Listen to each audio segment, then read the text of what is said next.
আমি আমার ফোকাসটা ঠিক করার জন্য আমাকে যেটা করতে হবে, যেটাকে ন্যারো ডাউন করতে হবে। পৃথিবীতে আমার যে সাবজেক্ট এরিয়া, সেখানে অনেক কিছু আছে, অনেক দিক আছে, অনেক অ্যাঙ্গেল থেকে সেটাকে স্টাডি করা যায়। বাট আমাকে বুঝতে হবে যে আমি আসলে কোন বিষয়টার উপরে ফোকাস করতে চাই, এবং এটা আমি যত সুন্দরভাবে এটা করতে পারবো তত আমার জন্য সহজ হবে। কোথায় সহজ হবে সেটা আসলে আমার আলোচনার সামনের দিকে আরো ভালোভাবে বোঝা যাবে। আমি যে বিষয়টা নিয়ে কাজ করতে চাই সেটা কি আসলে ইন্টারেস্টিং কিছু? Is it worth study? Does anyone else care about it? কেউ কি এটা নিয়ে আসলে ভাবে, এটা নিয়ে গবেষণা হয়, এটা নিয়ে কোনো কাজ হয়? এই বিষয়গুলো কিন্তু আমার জানা থাকা লাগবে যখন আমি আমার বিষয়বস্তুটাকে আমি বলছি যে আমি ন্যারো ডাউন করতে চাচ্ছি। পরবর্তীতে যে বিষয়টা আমার করা লাগবে, যে বিষয়টা আমার মাথায় রাখা লাগবে, সেটা হচ্ছে যে এই বিষয়টা, যে বিষয় নিয়ে আমি চিন্তা করছি, পৃথিবীতে কারা এগুলো নিয়ে কাজ করছে এটা আমার জানা থাকা লাগবে। কোন বিশ্ববিদ্যালয়গুলোতে এগুলো নিয়ে পড়াশোনা হতে পারে, কোন প্রফেসররা এগুলো নিয়ে কাজ করছে, সেই সম্পর্কে আমার একটা ধারণা লাগবে যে এই বিশ্ববিদ্যালয়ে এই প্রফেসররা এই বিষয়ে আমাকে তারা এই বিষয়ে কাজ করতে আমাকে নিতে প্রস্তুত থাকবে। ঠিক আছে? একটা তীর নিক্ষেপ যদি আমি করি, এটা যদি উদ্দেশ্যবিহীন ভাবে করি, এটা যদি আমি র্যান্ডমলি একটা তীর নিক্ষেপ করি, তাহলে তীরটা লক্ষ্যে পৌঁছানোর সম্ভাবনা যতটুকু, আমি যদি আমার নিশানাটা ঠিক করি, আমি যদি এই কাজে দক্ষতা অর্জন করি, তাহলে কিন্তু তীরটা তার লক্ষ্যে পৌঁছানোর সম্ভাবনা অনেক বেশি। আমি যখন সাবজেক্ট ম্যাটার বুঝবো, আমি যখন কাদের সাথে কথা বলতে হয় এটা বুঝবো, তখন কিন্তু আমার লক্ষ্যে পৌঁছানোর সম্ভাবনা অনেক বেড়ে যাচ্ছে। এবং এর মধ্যে কি কি বিষয় আছে, যেমন এখানে ওই ফিল্ডের এক্সপার্ট কারা, এবং এটা আমি অলরেডি বলেছি যে এখানে কোন ডিপার্টমেন্টগুলো, কোন বিশ্ববিদ্যালয়গুলো, কোন প্রফেসরগুলো এই বিষয়গুলো নিয়ে স্টাডি করছেন, রিসার্চ করছেন, তাদের সম্পর্কে আমার জানতে হবে। এবং এখানে আমি যেহেতু পৃথিবীটা অনেক বড়, অনেক দেশ আছে, অনেক বিশ্ববিদ্যালয় আছে, আমার যদি একটা জিওগ্রাফিক ফোকাস থাকে তাহলে হয়তো এটা ন্যারো ডাউন করাটা সহজ হবে। যে ফর এক্সাম্পল আমি আমেরিকা যেতে চাই, অথবা আমি নর্থ আমেরিকা যেতে চাই, অথবা আমি অস্ট্রেলিয়া যেতে চাই, অথবা আমি জাপান যেতে চাই, অথবা আমি ইউরোপের কোনো দেশে যেতে চাই। এটা যে একটা দেশই ফোকাসে থাকবে এমন না, but as much as possible আমি যত এই ফোকাসটাকে ন্যারো ডাউন করতে পারবো, তত আসলে আমার জন্য এই প্রসেসটা সহজতর হবে। এরপরে আসি সবচেয়ে গুরুত্বপূর্ণ বিষয়, যেটা আমি তো বুঝলাম যে আমি যেতে চাই, রাইট? এবং আমি যে বিষয় নিয়ে পড়াশোনা করতে চাই, অবভিয়াসলি আমি যদি ওই প্রথম পয়েন্টটা যদি আমার ঠিক থাকে, যে আমি যদি বুঝে থাকি যে এই বিষয়ে পড়াশোনা কোথায় হয়, ঠিক আছে, বাট আমি কি চাইলেই যেতে পারবো? পড়াশোনা এক্সপেন্সিভ, রাইট? বিশেষ করে বিদেশের উচ্চ শিক্ষাগুলো অনেক এক্সপেন্সিভ, অনেক টাকা পয়সা খরচ করে ওখানে যাওয়ার একটা ব্যাপার আছে। ঠিক আছে? বাংলাদেশে সাধারণত অতি ধনী কিছু পরিবারের সদস্য ছাড়া কেউই আসলে নিজের পয়সায় আসলে পড়াশোনা করতে যায় না। কিভাবে যায়? বিভিন্ন ফান্ডিং অপরচুনিটির মাধ্যমে। ঠিক আছে? যে আমাদের এই জন্য ফান্ডিং অপরচুনিটি গুলো সম্পর্কে একটা ধারণা থাকতে হবে। তো সেই ফান্ডিং অপরচুনিটি কিরকম? এটা স্কলারশিপ হতে পারে, এটা অ্যাসিস্ট্যান্টশিপও হতে পারে। আমি এই দুইটা সম্পর্কে একটু বলবো। স্কলারশিপ কেমন? যে স্কলারশিপ গুলো হতে পারে যে কান্ট্রি স্পেসিফিক স্কলারশিপ। পৃথিবীতে বিভিন্ন যে উন্নত দেশগুলো আছে, তারা পৃথিবীর অন্যান্য দেশের জন্য, বিশেষ করে হয়তো উন্নয়নশীল দেশগুলোর জন্য, তাছাড়াও পৃথিবীর অন্যান্য দেশগুলোর জন্য তারা কিছু ফান্ডিং অপরচুনিটি দিয়ে রাখে। যে এই দেশ, ফর এক্সাম্পল জাপান একটা স্কলারশিপ দিচ্ছে, জাপান সরকার থেকে একটা স্কলারশিপ দিচ্ছে, ঠিক আছে, হয়তো ইউকে সরকার একটা স্কলারশিপ দিচ্ছে। তো এরকম কিছু স্কলারশিপ আছে যেটা একটা দেশ এক বা একাধিক দেশকে একটা স্কলারশিপ দিচ্ছে। এই স্কলারশিপ গুলো সম্পর্কে আমার জানা থাকা লাগবে। অনেক সময় বিশ্ববিদ্যালয়গুলো স্কলারশিপ দিবে, ঠিক আছে, যে এটা হয়তো একটা নির্দিষ্ট বিশ্ববিদ্যালয় এই সাবজেক্টে পড়াশোনা করার জন্য একটা স্কলারশিপ দিবে। এই স্কলারশিপ গুলো সম্পর্কে আমার জানা থাকা লাগবে। আরেকটা যেটা উপায়, এটা আসলে খুব কমন উপায়, এটা আমি এখানে বিভিন্ন বিশ্ববিদ্যালয়ের ছাত্রছাত্রী আছে, সবারটা আমি বলতে পারবো না। বাংলাদেশ কৃষি বিশ্ববিদ্যালয়ের ছাত্রছাত্রীদের অনেকেই হয়তো এই বিষয়টা আমরা ফোকাস করি না। আমেরিকায় যদি আমি পড়াশোনা করতে যেতে চাই, আমেরিকায় কিন্তু স্কলারশিপ পাই নাই বললেই চলে, খুবই সামান্য, খুবই সীমিত। ওকে? বা সারা পৃথিবী থেকে সবচেয়ে বেশি মানুষজন এক দেশ থেকে আরেক দেশে পড়াশোনা করতে যাচ্ছে কোথায় আমরা জানি? আমেরিকায়। কিভাবে যাচ্ছে? অ্যাসিস্ট্যান্টশিপের মাধ্যমে। ওকে? এগুলো স্কলারশিপ পার সে না, ঠিক আছে, এগুলো হচ্ছে আমেরিকার বিশ্ববিদ্যালয়গুলো তারা সারা পৃথিবীর জন্য ওপেন করে রেখেছে যে তাদের বিশ্ববিদ্যালয়ে রিসার্চ অ্যাসিস্ট্যান্ট, টিচিং অ্যাসিস্ট্যান্টশিপ হিসেবে অন্য দেশ থেকে ছাত্রছাত্রীরা এসে পড়াশোনা করতে পারবে। ওকে? তারা এখানে, এটা এক ধরনের পার্ট টাইম চাকরি, যে তারা টিচিং অ্যাসিস্ট্যান্ট হিসেবে কাজ করবে, তারা রিসার্চ অ্যাসিস্ট্যান্ট হিসেবে কাজ করবে। পাশাপাশি তাদের টিউশন ফিটা দিয়ে দেওয়া হবে, তাদের হয়তো একটা স্টাইপেন্ড দিয়ে দেওয়া হবে। সো আমেরিকাতে যাওয়ার আসলে সবচেয়ে কমন ওয়ে, সবচেয়ে ইজি ওয়ে বা সবচেয়ে প্রচলিত ওয়ে হচ্ছে এইটা। তো এখানে আমাদের এই সংক্ষিপ্ত আলোচনায় তো আসলে সব স্কলারশিপ নিয়ে বলা সম্ভব না। আমি জাস্ট একটা আইডিয়া দেওয়ার জন্য, যে যেমন কান্ট্রি স্পেসিফিক স্কলারশিপ ইউকে তে আছে, কমনওয়েলথ স্কলারশিপ আছে, শিফটিং স্কলারশিপ আছে, অস্ট্রেলিয়াতে research and training program RTP বলে, অস্ট্রেলিয়া অ্যাওয়ার্ড স্কলারশিপ আছে, ইউরোপিয়ান ইউনিয়নের দেশগুলোতে যাওয়ার এখন একটা সবচেয়ে কমন ওয়ে হচ্ছে ইরাসমাস প্লাস স্কলারশিপ যেটা। এছাড়া বেলজিয়াম স্পেসিফিক, নেদারল্যান্ড স্পেসিফিক, জার্মানির ডিএডি প্রোগ্রাম যেটা ওইটা আছে, জাপান গভর্নমেন্টের মেক্স স্কলারশিপ আছে, চাইনিজ গভর্নমেন্টের স্কলারশিপ আছে, কোরিয়ান গভর্নমেন্টের স্কলারশিপ আছে। আমেরিকাতে একটা কথা আমি জানি, ফুল রাইট স্কলারশিপ, রাইট? তো just this is not a comprehensive list for course, যে এখানে অবশ্যই পৃথিবীর সকল দেশের সকল স্কলারশিপ লিস্ট করা হয় না। এই স্কলারশিপ গুলো সম্পর্কে আমাকে জানতে হবে যে কোন স্কলারশিপের ক্রাইটেরিয়া কি। যেমন এই সব স্কলারশিপ, ধরো তোমরা যারা এখন first year, second year, third year, fourth ইয়ারের স্টুডেন্ট আছো, তোমরা যদি এখন থেকে 2-3 বছরের মধ্যে বাইরে যেতে চাও, সবকিছু কিন্তু সবার জন্য অ্যাপ্লিকেবল না।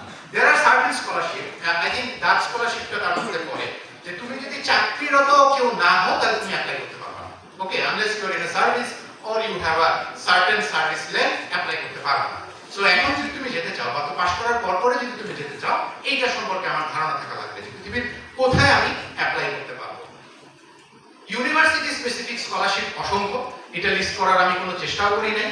এটা যখন আমি বুঝতে পারবো যে আমার এই আগ্রহের বিষয়টা যেটা, এই বিষয়টা পৃথিবীর কোন ইউনিভার্সিটিতে রিসার্চ হচ্ছে, তখন আমি কিন্তু ওই ইউনিভার্সিটি স্পেসিফিক স্কলারশিপ গুলো খুঁজে দেখবো। ঠিক আছে? সো এটাও আমার একটা কাজ, যেটা আমি ইউনিভার্সিটি স্পেসিফিক স্কলারশিপ গুলো জানবো। এটা নিয়ে আমি অলরেডি কথা বলে ফেলেছি যে আমেরিকাতে যেতে চাইলে, আমেরিকাতে বুঝতে চাইলে স্কলারশিপ খুঁজে পাওয়া খুব রেয়ার, যে একটা স্কলারশিপ ওখানে পাওয়া যাচ্ছে। কি পাওয়া যায়? এই যে অ্যাসিস্ট্যান্টশিপ গুলো, ঠিক আছে? এবং এটা কিন্তু খুব কঠিন না। আমাদের বাংলাদেশ কৃষি বিশ্ববিদ্যালয়ের ছাত্রছাত্রীদের, আমি এটা জানি বলে বলতেছি, অন্যান্য বিশ্ববিদ্যালয় বা অন্য ধরনের ব্যাকগ্রাউন্ডের যারা আছে তাদের ক্ষেত্রেও হয়তো এটা প্রযোজ্য হবে, যে কেউ যদি টার্গেট করে, কেউ যদি যেতে চায়, কেউ যদি মনে করে যে আমি যাব, সে একটু চেষ্টা করলেই কিন্তু ওখানে যেতে পারবে, এই অ্যাসিস্ট্যান্টশিপ গুলো নিয়ে যেতে পারবে। কারণ ওখানে প্রচুর ফান্ডিং, এখনো পর্যন্ত পৃথিবীতে হায়ার স্টাডি সবচেয়ে বেশি ফান্ডিং হয় আসলে আমেরিকাতে। ঠিক আছে? ওখানে প্রচুর ফান্ডিং অপরচুনিটি আছে। সো এই টিচিং অথবা রিসার্চ অ্যাসিস্ট্যান্টশিপ গুলো নিয়ে তারা যেতে পারে। আরেক বাংলাদেশ সরকারেরও এখন কিছু স্কলারশিপ আছে, যে Bangabandhu science and technology fellowship, prime minister fellowship, এগুলোর কিছু শর্ত আছে যে কারা আসলে এগুলোতে অ্যাপ্লাই করতে পারে, কারা করতে পারে। বাট আমাদের এগুলো সম্পর্কে জানা থাকা দরকার, যে আমরা দেশীয় স্কলারশিপ নিয়েও এখন অনেকে বিদেশে কিন্তু উচ্চশিক্ষার জন্য যাচ্ছে। অ্যাপ্লিকেশন করতে গেলে কি কি লাগে, এটা সম্পর্কে কয়েকটা কথা বলবো আমি। যেমন অ্যাপ্লিকেশন করতে গেলে আমার অ্যাপ্লিকেশন আসলে দুই রকম হতে পারে। একটা হতে পারে যে ওই ফান্ডিং প্রোগ্রামের মাধ্যমে অ্যাপ্লিকেশন, এটা বিশেষ করে কান্ট্রি স্পেসিফিক স্কলারশিপ গুলো, এগুলো অনেক সময় ওই প্রসেসে যেতে হয়, যে আমি হয়তো স্কলারশিপে অ্যাপ্লিকেশন করছি, সেখান থেকে আমার পরবর্তীতে ইউনিভার্সিটি প্লেসমেন্ট হচ্ছে। আবার কখনো কখনো ডাইরেক্ট ইউনিভার্সিটিতে অ্যাপ্লিকেশন করা লাগে। ঠিক আছে? হয়তো ইউনিভার্সিটি অ্যাপ্লিকেশন করে আমার ফান্ডিং সিক করতে হয়। সো এই দুটো ধরনের উপায় আছে। যে অ্যাপ্লিকেশন করতে যে জিনিসগুলো লাগে, এই প্রশ্নটা আমার হায়ার স্টাডিজ নিয়ে যখন স্টুডেন্টদের সাথে কথা বলি, একটা খুব কমন প্রশ্ন আছে যে জিপিএ ম্যাটার করে কিনা। এটা অনেকের মনে একটা প্রশ্ন, যে এটা কি আসলে ম্যাটার করে কিনা। The answer to this question is both yes and no. ঠিক আছে? এটা যে কান্ট্রি স্পেসিফিক স্কলারশিপ বা এই ধরনের স্কলারশিপ গুলো কিন্তু এটা বেশ ভালোভাবে ম্যাটার করে। ওকে, যে আমি যদি আজকে একটা মেক্স স্কলারশিপ পেতে চাই, আমি যদি আজকে কমনওয়েলথ স্কলারশিপ পেতে চাই, আমি যদি ডিএডি স্কলারশিপ পেতে চাই, যখন একটা দেশের স্টুডেন্টদের মধ্যে প্রতিযোগিতা হচ্ছে কিন্তু, রাইট? এবং একটা নির্দিষ্ট সংখ্যক স্টুডেন্ট ওখানে যাবে। ফর এক্সাম্পল, বাংলাদেশ থেকে হয়তো কমনওয়েলথে ধরা যাক রাফলি 40 জন স্টুডেন্ট বাংলাদেশ থেকে ইউকে যাচ্ছে একটা বছরে। এই 40 জনের ক্ষেত্রে অবশ্যই তাদের রেজাল্ট ম্যাটার করে। ঠিক আছে? বা সেটা যদি আমেরিকার অ্যাসিস্ট্যান্টশিপের ক্ষেত্রে হয়, এটা হয়তো সরাসরি ওইভাবে একটা কাট অফ বলা যাবে না, যে না রেজাল্ট ভালো না হলে অ্যাপ্লিকেশন করা যাবে না। বাট ইন এ কম্পিটিশন, একটা কম্পিটিশন যখন হচ্ছে, তখন অনেক কিছুই সামনে চলে আসে, তার মধ্যে রেজাল্টও কিন্তু একটা। সো এখন যারা আসলে আমরা এখনো যারা আসলে বলবো যে যারা হয়তো first year, second year, even third ইয়ারে আছি, আমরা যদি হায়ার স্টাডিজের জন্য যেতে চাই এবং আমরা যদি আমাদের পড়াশোনার ব্যাপারে খুব বেশি উদাসীন থাকি, যে আমাদের একাডেমিক পড়াশোনার ব্যাপারে আমরা উই ডোন্ট কেয়ার, রাইট? আমি তো ভাবতেছি আমি চলেই যাব, তোমরা কিন্তু you are losing out on many opportunities. Okay, যদি এরকম কেউ থেকে থাকো যে আমি আমার পড়াশোনার ব্যাপারে আমার আসলে তেমন একটা আগ্রহ নাই। আরেকটা বিষয় হেল্প করে পাবলিশড রিসার্চ। আমি যদি আমার এই আন্ডারগ্রাজুয়েট লাইফে কোনো একটা গবেষণার সাথে যুক্ত হতে পারি এবং সেটা যদি প্রমাণ করতে পারি যে একটা পাবলিকেশন যদি থাকে, সেটা অনেক সময় হেল্প করে। এখানে অনেক সময় প্রশ্ন আসে যে পাবলিকেশন কি থাকতেই হবে? এটা নট অলওয়েজ, এটাও program to program, scholarship to scholarship vary করে। বাট এটা আমার জিপিএ, আমার পাবলিকেশন, এটা আমি কে, আমি কি, আমার কি যোগ্যতা, এটা সম্পর্কে সিগন্যাল দেয়। সো এটা না থাকলে হবে না, ব্যাপারটা হচ্ছে এরকম না, বাট এটা একটা আমার যোগ্যতার একটা সিগন্যাল দেয় কিন্তু যারা আমাকে নিবে তাদের কাছে, ঠিক আছে? এটা যদি করতে পারি আমরা, এটা আমাদের জন্য ভালো হয়। এবং দেশের বাইরে যখনই আমরা পড়াশোনা করতে যাব, খুবই গুরুত্বপূর্ণ হয়ে যায় ল্যাঙ্গুয়েজ টেস্টগুলো। এটা আইএলটিএস হতে পারে, এটা টোফেল হতে পারে, ডুওলিঙ্গো, পিটি, আরো কিছু কিছু টেস্ট আছে। আইএলটিএস এর আরেকটা সেশন আছে, সেখানে ওটা নিয়ে বিস্তারিত আলোচনা হবে। সো আমি আসলে ওই বিষয়ে যাব না, বাট কোনো না কোনো একটা ল্যাঙ্গুয়েজ টেস্ট, ডিপেন্ডিং অন আমি কোথায় যাচ্ছি, এটা আমার জন্য খুবই গুরুত্বপূর্ণ, ঠিক আছে? আমেরিকাতে বা ইভেন কানাডার অনেক ইউনিভার্সিটিতে আরেক ধরনের পরীক্ষা দিতে হয়, জিআরই, জিম্যাট, এলস্যাট, এমক্যাট, ডিপেন্ডিং অন আমি কোন সাবজেক্টে, কোন ব্যাকগ্রাউন্ডে, রাইট? এগুলো কিন্তু এসেনশিয়ালি ল্যাঙ্গুয়েজ টেস্ট না, এটা এক ধরনের তার স্কিল টেস্ট বা তার ওই ফিল্ডে প্রবেশ করার তার যোগ্যতা আছে কিনা, ঠিক আছে? ফর এক্সাম্পল আমি ইঞ্জিনিয়ারিং এ একটা পিএইচডি করতে যাচ্ছি, তো পৃথিবীর অনেক বিশ্ববিদ্যালয় আছে, মানে সারা পৃথিবীর বিভিন্ন বিশ্ববিদ্যালয় থেকে কিন্তু আমেরিকাতে অ্যাপ্লিকেশন করছে।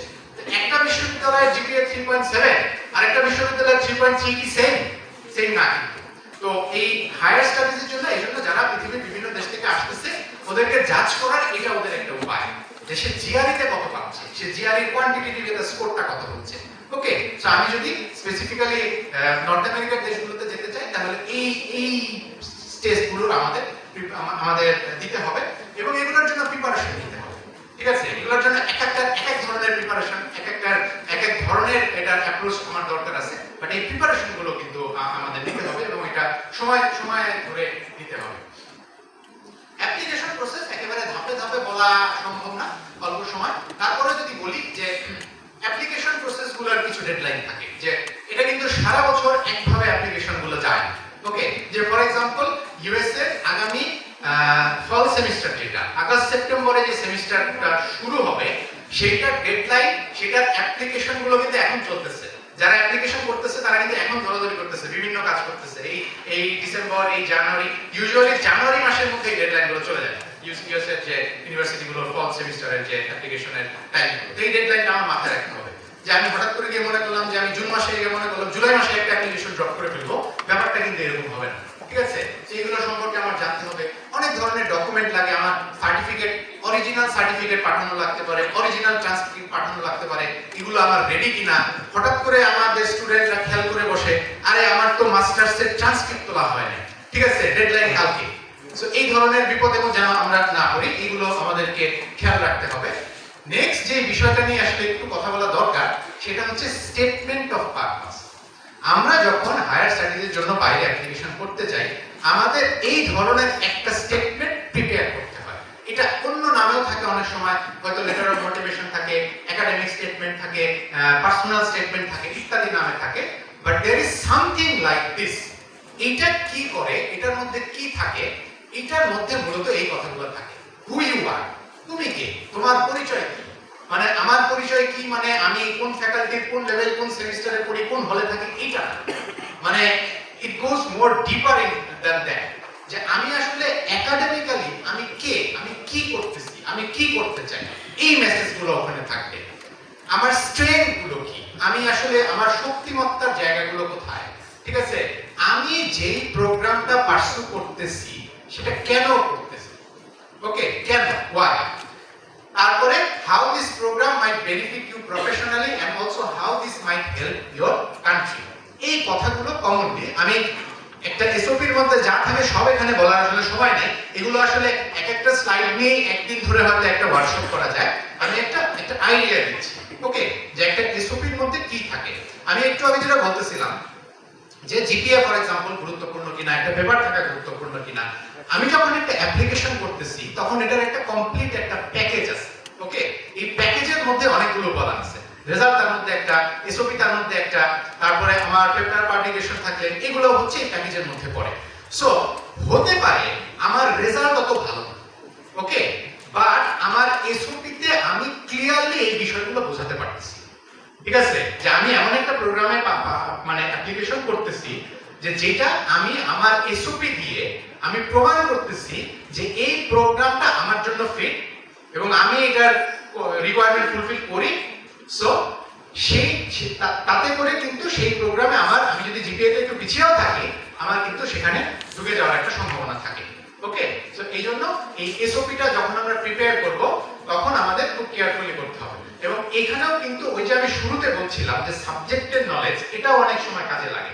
ঠিক আছে, যে আমি আসলে কি বলতেছি, আমি যদি আমার ফিল্ডের সাবজেক্টের ভাষা না জানি, ঠিক আছে, আমি এগ্রিকালচারাল ইকোনমিক্সের লোক, আমি যদি এই মুহূর্তে না জানি যে আমেরিকান একজন এগ্রিকালচারাল ইকোনমিক্সের একজন একটা ডিপার্টমেন্ট একটা প্রফেসর কি নিয়ে কাজ করতেছে এবং আমার এসওপি দেখে যদি বোঝা যায় যে আমি এটা জানি না, দেন আমার সিলেকশন পাওয়ার সম্ভাবনা মানে কমে যাচ্ছে। ওকে, নেক্সট যেটা বলতেছি এটা আগেরটার সাথে রিলেটেড বাট বিষয়টা একটু আলাদা। এটা হচ্ছে যে আমাদের অনেক সময় আমরা যখন হায়ার স্টাডিজের জন্য বাইরে যাচ্ছি, বিশেষ করে পিএইচডির জন্য এটা খুবই গুরুত্বপূর্ণ, মাস্টার্সের ক্ষেত্রেও অনেক সময় হইলে ভালো হয়, না হইলেও হয়তো চলে, যে আমার একজন সুপারভাইজার লাগবে। ওকে, যে আমি যে ইউনিভার্সিটিতে পড়াশোনা করতে যাব ওইখানে কেউ একজন আমাকে সুপারভাইজ করবে। ওই সুপারভাইজারের সাথে একটা কমিউনিকেশন আগে থেকে এস্টাবলিশ করলে অনেক সময় ভালো। অনেক ক্ষেত্রে এটা লাগে না, কোনো ক্ষেত্রে আছে যেটা লাগে না। বিশেষ করে এখানে আমি আমেরিকার এক্সাম্পল দেবো যে ওখানে যদি আমি যেতে চাই আমার যে অলওয়েজ একটা আগে থেকে সুপারভাইজার ঠিক করা থাকতে হবে এমন না। অনেক ক্ষেত্রে আছে যে আমি সেন্ট্রালি একটা অ্যাপ্লিকেশন করতে পারি, তারপরে আমার অ্যাপ্লিকেশনটা ফরওয়ার্ড হবে। বাট মানে সেক্ষেত্রেও আসলে যদি আমার কারোর সাথে কমিউনিকেশন থাকে সেই কমিউনিকেশনটা কিন্তু হেল্পফুল হবে। আবার পৃথিবীতে অনেক প্রোগ্রাম আছে, অনেক স্কলারশিপ আছে যেখানে আমার যদি আগে থেকে সুপারভাইজার ঠিক করা না থাকে, কাউকে যদি আমি আগে থেকে কনভিন্স করে রাখতে না পারি, তাহলে আমি অ্যাপ্লিকেশনই করতে পারবো না। ওকে, সো এই কমিউনিকেশনটা আমার বোঝা খুবই গুরুত্বপূর্ণ। আমি এখানে খুবই জেনারিক একটা মেইলের একটা কিছু কম্পোনেন্ট এখানে দেখানোর চেষ্টা করছি। এখানে সবগুলো মেইল দেখতে এরকম হবে না কিন্তু, বাট এই মেইলটা যে আমরা করি সুপারভাইজারকে, একজন প্রসপেক্টিভ সুপারভাইজারকে, একজন প্রফেসরকে, সেখানে আসলে কি লেখা লাগে। আমি যখন হায়ার স্টাডিজের জন্য প্রথমে ইউকে গেলাম, পরে আমেরিকা গেলাম, দুই জায়গাতেই একটা জিনিস আমাকে বলা হয়েছে, যে শুনতে খারাপ লাগে তারপরেও মানে এটা আমাদের এই মানে আমাদের স্টুডেন্টদের এই জিনিসটা জানা দরকার। সেটা হচ্ছে আমাদের এই মানে এই সাউথ এশিয়ান কান্ট্রির স্টুডেন্টদের একটা প্রবণতা হচ্ছে মূল কথা লেখার আগে 3 পেজ তারা এক ধরনের ভূমিকা দেয়, তারপরে তারা মূল কথায় যায়। এইটা ওয়েস্টার্ন কান্ট্রির কেউ পছন্দ করে। ঠিক আছে, you have to remember that. এবং তুমি যখন একজন প্রফেসরকে ইমেল করতেছো, ফর এক্সাম্পল একজন প্রসপেক্টিভ সুপারভাইজারকে, ওইখানে তোমার মূল কাজ কিন্তু তার প্রশংসা করা না। ঠিক আছে, কারণ ওইখানে একজন একটা ওয়েস্টার্ন একটা ইউনিভার্সিটি যিনি একজন প্রফেসর, তিনি তার আমাদের প্রশংসা তার আসলে দরকার নেই। তার আসলে কি দরকার, পেটেন্ট শুধু দেন যে এই ইমেলটা পড়লে আমরা একটু আইডিয়া পাবো। যে ফর এক্সাম্পল আমি লিখতেছি, ডিয়ার প্রফেসর, আই এম অমুক, I have come to know about your work on অমুক, অর্থাৎ আমি যে তার কাজ সম্পর্কে জানি। আমি একটা জেনারিক মেল দিচ্ছি না কিন্তু, একটা মেল টাইপ করছি 50 জনকে দিচ্ছি এরকম না। আমি এই ভদ্রলোক সম্পর্কে জানি। ওকে, I have experience in working on so and so. I am interested to work with you on so and so. I can add value in such and such way. ওকে, অর্থাৎ উনি কি কাজটা করেন এটা আমি জানি এবং এটার সাথে রিলেট করার আমার একটা সার্টেন যোগ্যতা আছে, এটা আমাকে মেসেজটা দিতে হবে। ঠিক আছে, যোগ্যতা মানে কি, আমি কি ওই ফিল্ডের এক্সপার্ট? নো। আমি যদি ওই ফিল্ডের এক্সপার্ট হবো, আমি কি পিএইচডি করতে যাব, মাস্টার্স করতে যাব? যাব না তো, আমি ফিল্ডের এক্সপার্ট না। বাট এইখানে রিমেম্বার, এই জন্য আমি শুরুতে যে কথাটা বলেছিলাম, আমি যদি আমার ফিল্ডের ভাষা না জানি, আমি কোনোদিনই যে লাস্টের যে 2-3টা লাইন এটা লিখতে পারবো না, কোনোদিনই পারবো না। আমি তার প্রশংসা করে ভাষায় দিতে পারবো তাকে, ঠিক আছে, বাট এই কথাটা আমি কখনোই তাকে বলতে পারবো না। আমি তার রিসার্চ প্রোফাইল পড়েও বুঝতেই পারবো না যে উনি আসলে কি নিয়ে কাজ করেন। ঠিক আছে, আমার কাছে ব্ল্যাঙ্ক লাগবে যে আসলে এটা কি বলতেছে, এগুলো টার্ম তো কোনোদিন আমি শুনি নাই। বাট আমার সাবজেক্টের একটা মিনিমাম লেভেলের নলেজ যখন থাকবে, তখন তার প্রোফাইল দেখে, তার পাবলিকেশন গুলো দেখে আমি বুঝতে পারবো যে উনি কি নিয়ে কাজ করেন এবং এটার সাথে আমি কিভাবে জড়িত। আমার আন্ডার গ্রাজুয়েট লেভেলের পড়াশোনা, আমি হয়তো জীবনে একটা অ্যাসাইনমেন্ট করছি ওই ব্যাপারে, that can also be something that we can relate to. ওকে, যে আমি এইভাবে হয়তো এই ফিল্ডে আমার একটু হইলেও আমার এখানে আমার একটা পদচারণা ছিল। ওকে, সো এইটা হচ্ছে আমার মানে একটা মূল মেসেজ এখানে দেওয়ার জন্য। টাইমের কথা বলছি, আরেকটা জিনিস গুরুত্বপূর্ণ, সেটা হচ্ছে যে লেটার্স অফ রেকমেন্ডেশন লাগে। ঠিক আছে, যে আমরা যখন বাইরে অ্যাপ্লিকেশন করতে যাচ্ছি তখন 2টা 3টা এরকম কোন একজন তোমার শিক্ষক হতে পারেন বা অন্য কেউ হতে পারেন যে তোমার পক্ষে লেটার অফ রেকমেন্ডেশন দেবে। লেটার অফ রেকমেন্ডেশন দেওয়ার ক্ষেত্রে আমি এখানেও একটা কথা বলি, আমাদের অনেক ছাত্রছাত্রী আছে লেটার অফ রেকমেন্ডেশনের কাছে আমার জন্য অনেক সময় আসে, দিতে হয়। দেখা যাচ্ছে যে একটা মাস্টার্সের একজন স্টুডেন্ট একটা লেটার অফ রেকমেন্ডেশনের জন্য আসছে, আমি আন্ডারগ্রাজুয়েট লেভেলে প্রায় 3 সেমিস্টার ক্লাস নিই বিভিন্ন সময় আমার ফ্যাকাল্টিতে, আমি ওই স্টুডেন্টটাকে চিনি না। ওকে, তো এখন আমি যদি একজন মাস্টার্স স্টুডেন্ট যাদের ব্যাচে আমি আগে ক্লাস নিয়ে আসছি বিভিন্ন সময়, তাকে না চিনি, ঠিক আছে, so how can I right something good about that person? ঠিক আছে, আমরা কিন্তু লেটার অফ রেকমেন্ডেশন লেখার সময় সাধারণত ভালো কথাই লিখি। ওকে, যে হয় আমরা ভালো কথা লিখবো, না হলে আমি অপারগতা প্রকাশ করবো। ওকে, সো দেখা যাচ্ছে যে সমস্ত স্টুডেন্ট একটা স্টুডেন্টকে না চিনার এতগুলো সেমিস্টার পরেও না চিনার কারণ কি হতে পারে, তার হয়তো আইদার না সে রেজাল্টের দিক থেকে কোনো অ্যাচিভমেন্ট আছে, না সে ক্লাসে এনগেজ করে, না সে অন্য কোনো তার আউটস্ট্যান্ডিং কোনো একটা কোয়ালিটি আছে যে জন্য তাকে চেনা যায়। So my point here is যে আমরা বাইরে যেতে চাই, আমরা বাইরে যাওয়া নিয়ে কথাবার্তা বলতেছি, বাট আমার বিশ্ববিদ্যালয়ে যদি এমন 3জন শিক্ষকও না থাকে যে তোমার সম্পর্কে একটা ভালো একটা লেটার দিতে পারবে, এটা কিন্তু একটা লিমিটেশন। ঠিক আছে, so you have to make sure on that as well. Okay, so শেষের দিকে চলে আসছি। সবাই তো বিদেশে যেতে চাও, পড়াশোনা করার জন্য যেতে চাও, আমি বলতেছি পড়াশোনা করার জন্য, বাট আসলে বাস্তবে কি করবা আল্লাহ জানে ওখানে গিয়ে। তো বাট ফর দ্য বেস্ট। আমি এটা নিয়ে আর সময় নিচ্ছি না, আমি জাস্ট একটু রিক্যাপ করতেছি কি বলতে চাচ্ছি, যে আমরা ওখানে যাওয়ার জন্য নোয়িং